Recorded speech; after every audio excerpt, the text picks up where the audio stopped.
அனைவருக்கும் வணக்கம். நீங்க இப்ப பார்த்துட்டு இருக்கக்கூடிய இந்த அழகிய அம்மன் சிலை அப்படின்னு பார்த்தீங்கன்னா, புற்றின் மேல அமைந்த அம்மன்ங்க. அதாவது சுயம்புவாக உருவான புற்றோடு கூடிய அழகான ஆலயங்க. இந்த நாகம் அப்படின்னு பார்த்தீங்கன்னா, இங்க நாகாத்தம்மனா விளங்குறாங்க.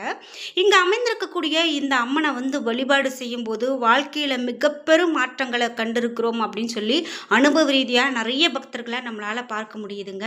அந்த வகையில இந்த கோவில் எங்க இருக்கு? இந்த புற்றும் இந்த தெய்வமும் எப்படி இங்கு அமர்ந்தாங்க, எப்படி உருவானது, இது மட்டும் இல்லாமல் இங்கே போய் நம்ம வழிபாடு செய்யும்போது என்னென்ன மாதிரியான நமக்கு பலன்கள்லாம் கிடைக்குது அப்படிங்கிற எல்லா தகவல்களையும் நம்ம இந்த வீடியோவில் பார்க்கலாங்க. இந்த கோவில் எங்கே அமைந்திருக்குங்கிற எல்லா தகவலையும் நான் இந்த வீடியோலேயே சொல்லியிருக்கிறேன், மறக்காம பாருங்கள். நம்ம பார்த்த இந்த நாகம் அப்படின்னு பார்த்தீங்கன்னா இங்கு தாங்க இருந்து காட்சி கொடுக்குது. ஆனால் இந்த நாகம் எப்போ வெளியில் காட்சி கொடுப்பாங்க, எப்போ யாரால் பார்க்க முடியும்னு சொல்ல முடியாது. அதே போல் இங்கே வாக்கு சொல்லப்படுதுங்க. நீங்கள் இப்போ பார்த்துட்டு இருக்கக்கூடிய இந்த காட்சி கூட வாக்கு சொல்கிறது தான் பார்க்குறோம். இந்த வாக்கு சொல்கிறது அப்படின்னு பார்த்தீங்கன்னா கண்டிப்பாக நடக்கிறது. அப்படியே நமக்கு உண்மையாக அவங்க நம்மளுடைய மனதில் இருக்கக்கூடியதை சொல்கிறாங்க. அதே போல் நம்ம கேட்க வேண்டிய அனைத்தும் நமக்கு கிடைக்குது அப்படின்னு சொல்கிறாங்க. இதை பற்றிலாம் நம்ம இன்னும் தெளிவாக பார்க்கலாம்.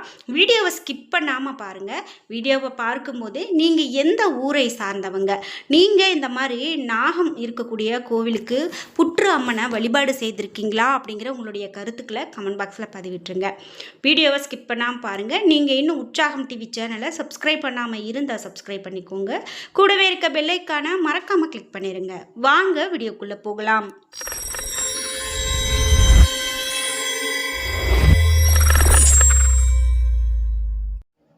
உங்களுக்கு பரிகாரங்கள் செய்யணும் அல்லது தோஷங்கள் இருக்குது அதை கழிக்கணும், தோஷ நிவர்த்தி செய்யணும், வாழ்க்கையில் நிறைய பிரச்சனைகளை பார்த்துட்ருக்கேன் அப்படின்னு சொன்னால் இந்த வீடியோக்கு கீழே டிஸ்கிரிப்ஷனில் வராகி அம்மன் ஜோதிட நிலையத்தின் தொலைபேசி எண் கொடுத்துருக்கேன். அந்த எண்ணுக்கு தொடர்பு கொண்டு பேசி பாருங்கள். கண்டிப்பாக உங்கள் வாழ்க்கையில் இருக்கக்கூடிய எப்படிப்பட்ட பிரச்சனையாக இருந்தாலும் அது தீரும் அப்படின்னு சொல்லலாம்.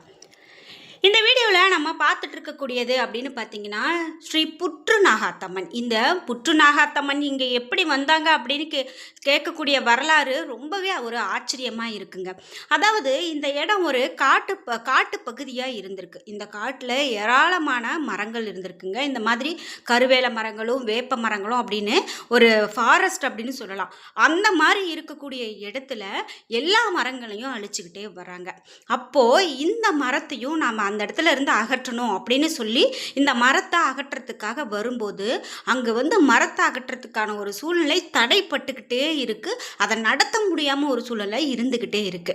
எவ்வளவோ பேர் கூட இந்த மரத்தை இங்கிருந்து எடுக்கிறதுக்கான ஒரு சுச்சுவேஷன் அமையவே இல்லை. அப்படி தடைகள் வரும்போது தான் அங்கே ஒரு புற்று இருக்கிறத பார்க்குறாங்க. அந்த புற்றில் ஒரு நாகமும் இருக்கிறது. அந்த நாகம் தான் இன்னைக்கு நாகத்தம்மனா வழிபாடு செய்யப்படுதுங்க. சிறந்த ஒரு ராகு கேது தலம் அப்படின்னு இந்த தலத்தை சொல்றாங்க. அதாவது கோவில் மேலே ஒரு கூரைகள்லாம் இல்லாமல் இருக்கு அப்படின்னு பார்த்தா அந்த மரமே கூரையாக இருக்கக்கூடிய காட்சியை தாங்க நாம் இப்போ பார்க்குறோம். இந்த புற்றில் இருக்கக்கூடிய இந்த நாகம் அப்படின்னு பார்த்தீங்கன்னா இங்கே நாகத்தம்மனா உருவெடுத்து சிலை அழகாக வடிவமைக்கப்பட்டு இங்கே வைக்கப்பட்டிருக்கு. ராகு கேது அப்படின்னு சொல்லி 2 சிலைகள் வைத்திருக்காங்க. நீங்கள் பார்க்கும்போதே தெரியும் இந்த மரம் முழுவதும் ஏதோ ஒரு கட்டியிருக்காங்களே, ஏதோ ஒரு வித்தியாசமாக இருக்கு அப்படின்னு பார்த்தீங்கன்னா ஆமாங்க, குழந்தை இல்லாதவங்க இங்கு இந்த துணியில் பாருங்க கட்டியிருக்காங்க மரம் முழுவதும். இது பார்த்தீங்கன்னா குழந்தை இல்லாத தம்பதிகளோ கட்டிட்டு போகிறாங்க. அதே போல் இங்கே தொட்டில் பூஜை அப்படின்னு தனியாக ஒன்று செய்கிறாங்க. அந்த தொட்டில் கூட கட்டிட்டு போகிறாங்க.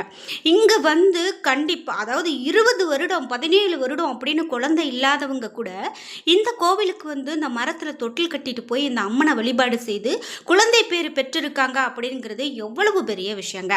இந்த கோவில் எங்கே இருக்குது அப்படிங்கிறதையும் நான் சொல்லிடுறேன். சேலம் மாவட்டத்தில் தாரமங்கலத்தில் இருந்து நீங்கள் ஜலாண்டாபுரம் போகக்கூடிய வழியில் ஆரூர்பட்டி அப்படின்னு சொல்லப்படக்கூடிய இடத்துல ராமரெட்டிப்பட்டி அப்படின்னு சொல்லுவாங்க. அந்த இடத்துல தாங்க இந்த ஸ்ரீ புற்று நாகாத்தம்மன் கோவில் அமைஞ்சிருக்கு. உங்கள் வீட்லேயும் அது குழந்தை மட்டும் இல்லைங்க, திருமணம் நடக்காதவங்க இங்கே இந்த கோவிலில் அவங்க சொல்லும்போது கேட்டிங்கன்னா நமக்கு மெய்சில் இருக்கும் விதமாக இருக்குது. அதாவது ஒரு 17 வருடமாக நாங்கள் பெண் பார்த்துட்ருக்குறோம், பெண் அமையலை வரன் அமையலை அப்படின்னு சொல்லவங்களுக்கு கூட இந்த கோவிலுக்கு வந்து வழிபாடு செய்து 2-3 வாரத்திலேயே அவங்களுக்கு வந்து திருமணம் நல்லபடியாக நடந்திருக்கிறதும் குழந்தை பேர் பெற்றிருக்கிறதையும் கூட சொல்கிறாங்க. அதெல்லாம் வந்து கேட்கும்போது நமக்கு ரொம்ப ஆச்சரியமானதாக இருக்குங்க. இந்த கோயில் ரொம்பவே வந்து ஒரு பிரசித்தி பெற்ற கோவிலாக இருக்குது அப்படின்னு இந்த இடத்துல சொல்லலாம். முக்கியமாக இந்த கோவிலுக்கு வந்து 9 வாரங்கள் வந்து வழிபாடு செய்கிறது நல்லது அப்படின்னு சொல்கிறாங்க. அதே போல் குழந்தை இல்லாதவங்க கூட இங்கே வந்து ஒரு 9 சுற்றுகள் அந்த நாகாத்தம்மனை சுற்றிட்டு அங்கே வந்து வேண்டிக்கிட்டு விளக்கேற்றிட்டு போகிறாங்க. அப்படி போகும்போது கண்டிப்பாக நல்லது நடக்குது அப்படின்னு நிறைய பேர் சொல்கிறத பார்க்க முடியுது. இந்த கோவிலில் ஆச்சரியமான விஷயங்கள் இன்னமும் நிறைய இங்கே நடந்துக்கிட்டே இருக்குங்க. குறிப்பிட்டு இந்த கோவிலுக்கு இந்த கோவிலில் இருக்கக்கூடிய பூசாரி அவர்கள் சொல்லக்கூடிய நிகழ்வுகள் அப்படின்னு கேட்டிங்கன்னா நம்மளுக்கு வந்து நம்ப முடியாத அளவுக்கு ரொம்ப ஆச்சரியத்தை ஏற்படுத்துது அப்படின்னு சொல்லலாம். ஒருத்தங்களுக்கு திருமணம் தடையாயிட்டே இருக்குது அப்படின்னு சொன்னால் முக்கியமாக வந்து அது ஒரு ராகு கேதுவோட பிரச்சனையாக கூட இருக்கலாம். இவர்களுடைய ஆதிக்கத்தால் தான் திருமண வாழ்க்கையில் பிரச்சனை ஏற்படும். திருமண வாழ்க்கையில் பிரச்சனை இருக்கிறவங்க கூட ராகு கேது வந்து வழிபாடு செய்வாங்க. மேலும் நாகதோஷம், காலசர்ப்ப தோஷம், இந்த மாதிரி எந்த விதமான தோஷம் இருந்தாலும், எந்த விதமான பிரச்சனை இருந்தாலும் அதை தீர்க்கக்கூடியவங்க ராகு கேது வழிபாடு செய்கிறவங்களுக்கு தான். அப்படி இங்கு வந்து வழிபாடு செய்தால் நிச்சயமாக நன்மை நடக்கிறது அப்படின்னு சொல்கிறாங்க. ஒவ்வொரு வாரமும் வரக்கூடிய வெள்ளிக்கிழமை ராகு காலமான காலை 10:30 மணியிலிருந்து 12 மணிக்குள்ள அருகில் நாக சொரூபமாக இருக்கக்கூடிய தெய்வத்தின் ஆலயத்துக்கு நம்ம போய் வழிபாடு செய்யலாம். இந்த கோவிலில் வந்து நீங்கள் வெள்ளிக்கிழமைன்னு மட்டும் இல்லைங்க, வெள்ளிக்கிழமை, செவ்வாய்க்கிழமை, ஞாயிற்றுக்கிழமை இந்த மாதிரி முக்கியமான நாட்களையும் மீதி எல்லா நாட்களிலுமே வழிபாடுகளும் சிறப்பு பூஜைகளும் செய்கிறாங்க. முக்கியமாக இந்த கோவிலுக்கு வந்து பண்டிகை நேரங்களில் ஏராளமான பக்தர்கள் வருவதும் அன்னதானம் இடுவதும் அப்படின்னு பார்த்தீங்கன்னா நிறைய இருக்குது. அதே போல் இங்கே நாகம் இருக்குது, இந்த நாகத்தால் எங்களுக்கு பயமாக இருக்குது அப்படின்னு சொல்லக்கூடியவங்களுக்கெல்லாம் பயமே வேண்டாங்க. இந்த நாகம் வந்து எப்போ வந்து புற்றுலேருந்து வெளியில் வரும், எப்போ போகும் அப்படின்னு சொல்ல முடியாது. ஆனாலும் அது வந்து காட்சி கொடுக்கறதே ரொம்ப அரிதாக இருக்கும் அப்படின்னு சொல்கிறாங்க. அந்த நாகம் வந்து இங்கே இருக்கிறது அப்படிங்கிறதுக்கான சாட்சி நிறைய இருக்குது. முக்கியமாக நீங்களும் இந்த மாதிரி வழிபாடு செய்கிறது நல்லதுங்க. குறிப்பிட்டு இங்கே வந்து வாக்கு சொல்கிறாங்க அப்படின்னு பார்த்தோம். இந்த வாக்கு சொல்கிறது அப்படின்னு பார்த்தீங்கன்னா 2 பூக்கள் போடுவாங்க. அதாவது ஒரு தாம்பூலப்பூ மற்றும் மனோரஞ்சித பூ அப்படின்னு சொல்லுவாங்க. இந்த பூக்களை நம்ம வியாபாரம் செய்கிறவங்க கிட்டேருந்து வாங்கி கொடுப்பாங்க. இந்த பூக்களை வாங்கிட்டு நாகாத்தம்மன் கோவிலுக்கு போய் அம்மனுக்கு இந்த பூக்களை கொடுக்கலாம். புற்றாக இருக்கக்கூடிய பட்சத்தில் அந்த புற்றினுடைய அடியிலையும் வைத்து இது வந்து வழிபாடு செய்யலாம். அதே போல் வாக்கு சொல்கிறது அப்படின்னு பார்த்தீங்கன்னா நம்மளை முன்னாடி உட்கார வச்சு அந்த மாதிரி வந்து குங்குமம், திருநீர் இது மாதிரி எடுக்க சொல்கிறாங்க. அப்போ வந்து அவங்க வாக்கு சொல்லும்போது இது வந்து உங்களுக்கு நடக்கும், இந்த விஷயம் உங்களுக்கு நடக்காது அப்படிங்கிறத தெளிவாக சொல்லிடுறாங்க. அப்படி இருக்கும்போது கண்டிப்பாக நம்ம வாழ்க்கையில் நல்ல மாற்றத்தை காண முடியுது. முக்கியமாக ஒரு சிலர் மனதில் மறைத்து வைத்துட்டு இங்கே வந்து வாக்கு கேட்குறவங்களுக்கு கூட அது நடக்குது அப்படின்னு சொல்கிறாங்க. அதாவது அவங்க வந்து சொல்லிடுறாங்க, நீங்கள் மறைச்சி வச்சாலுமே இதுதான் உங்களுக்கு நடக்க போகுது அப்படின்னு அந்த கோவில் பூசாரி வந்து சொல்லிடுறாரு. இப்படி நம்ம வழிபாடு செய்யும்போது இந்த கோவில் அப்படின்னு பார்த்தீங்கன்னா ஒரு அருகில் இருக்கக்கூடிய கோவிலாக இருக்கட்டும் அல்லது இந்த கோவிலுக்கு முக்கியமாக நீங்கள் போய் வழிபாடு செய்துட்டு வாங்க, நல்லதே நடக்குங்க. இப்படி வழிபாடு செய்துட்டு கோவிலையோ அல்லது நம்ம புற்றையோ கூட 21 முறை வலம் வந்து வழிபாடு செய்யலாங்க. இப்படி ஒவ்வொரு வாரமும் வெள்ளிக்கிழமை அப்படிங்கிற விதத்தில் நாம் 8 வாரங்களுக்கு தொடர்ச்சியாக வந்து வழிபாடு செய்தால் திருமண பிரச்சனைகள் நீங்கும், திருமண தடைகள் நீங்கும் அப்படின்னு சொல்கிறாங்க. தம்பதிகளுக்கு இடையில் இருக்கக்கூடிய பிரச்சனைகளும் முற்றிலுமாக நீங்கும். இந்த பரிகாரத்தை யார் பிரச்சனையில் இருக்கிறாங்களோ அவர்கள் செய்ய வேண்டும். யாருக்கு திருமணம் ஆகலையோ அவர்கள் செய்யலாம். யாருக்கு திருமண வாழ்க்கையில் பிரச்சனைகள் இருக்குதோ அவர்கள் செய்யலாம் அப்படின்னு சொல்கிறாங்க.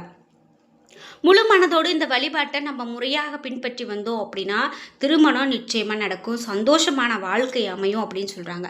உங்கள் ஊர்லேயும் இந்த மாதிரி புற்றுநாகத்தம்மன் கோவில் இருக்குது அப்படின்னா மறக்காமல் உங்களுடைய கருத்துக்களை கமெண்ட் பாக்ஸில் பதிவிடுங்க. நீங்கள் இந்த மாதிரி நாகத்தம்மன் கோவிலுக்கு போயிருக்கீங்களா அப்படிங்கிற உங்கள் கருத்தையும் சொல்லிவிடுங்க. இப்போது இந்த மாதிரி தொட்டில் வந்து கட்டுறாங்க அப்படின்னு பார்த்தோம்.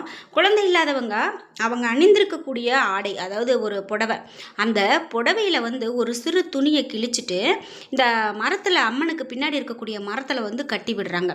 அதாவது எனக்கு குழந்தை வரம் வேண்டும் அப்படின்னு கட்டி விடுறாங்க. அப்படி அவங்களுக்கு கட்டிட்டு போயிட்டு வழிபாடு செய்துட்டு இருக்கும்போதே அவங்க வந்து கண்டிப்பாக அவங்க வந்து கர்ப்பம் தரித்து குழந்தை பெறுகிறாங்க. அப்போது மீண்டும் கூட வந்து அந்த சீலை துணியை அவுத்துட்டு போகக்கூடிய ஒரு நிகழ்வெல்லாம் நடக்குது அப்படின்னு சொல்கிறாங்க. கோவில் பார்த்தீங்கன்னா உங்களுக்கு ரொம்ப பிரம்மாண்டமாக இல்லை, சாதாரணமான தான் இருக்குது. ஆனால் இங்கே வரக்கூடிய மக்கள் கூட்டம் அப்படின்னா ஏகப்பட்ட மக்கள் வராங்க. அவ்வளவு ஒரு சிறப்பான தலமாக இருக்கிறதால தான் இவ்வளோ மக்கள் வராங்க அப்படின்னு சொல்லலாம். என்ன நண்பர்களே, இன்றைக்கி வீடியோவில் நம்ம புற்று நாகாத்தம்மன் கோவில் பற்றி பார்த்தோம். இந்த வீடியோ உங்களுக்கு ரொம்ப பிடிச்சிருந்தது அப்படின்னா மறக்காமல் கமெண்ட் பாக்ஸில் பதிவிடுங்க. நீங்கள் இன்னும் உற்சாகம் டிவி சேனலை சப்ஸ்கிரைப் பண்ணாமல் இருந்தால் சப்ஸ்கிரைப் பண்ணிக்கோங்க. கூடவே இருக்க பெல் ஐக்கானை மறக்காமல் கிளிக் பண்ணிடுங்க. நன்றி வியூவர்ஸ்.